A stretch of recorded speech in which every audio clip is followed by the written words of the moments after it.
So just to recap, let's look at the order of creation between Genesis 1 and Genesis 2. In Genesis 1, it goes like this: plants, trees, fish, bird, land animals, and then men and women on the sixth day. In Genesis 2, it's man, the man Adam, then trees, then land animals, then birds, and then women. And by the way, no fishes.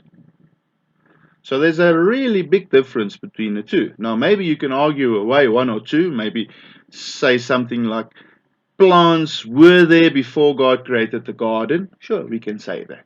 But still, there are very much different creation accounts between Genesis 1 and Genesis 2.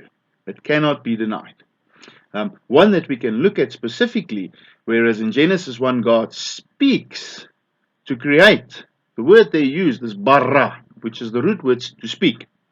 Whereas in Genesis 2, God uses the word yaw-tsar, which is a different word. It's a word formed. Okay? And the root word there is to form something like you would press a lump of clay. And that always takes a long time. It's never instantaneous. The word baw-raw speaks of now, instantaneous. That's why there's definite time periods in Genesis 1. Day 1, day 2. God said light, and there was light. Instantaneous. Where God actually took his time and he came close and he formed the man Adam with care and love, and he breathed his own spirit within that man. So there's a big difference between men and women in Genesis 1 created on the sixth day and the man Adam that was created after Genesis 1. So in Genesis 1, God creates everything, man and woman. They were walking around, eating, living, marrying, but they never had the Spirit of God.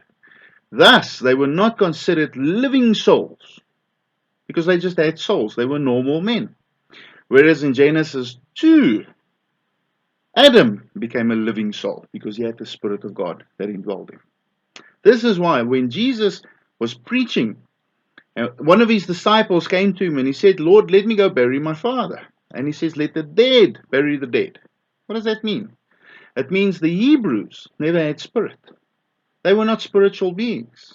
They were considered dead. Even though they were walking and practicing religion, they were not considered alive because it's the spirit that brings life and the flesh profits nothing.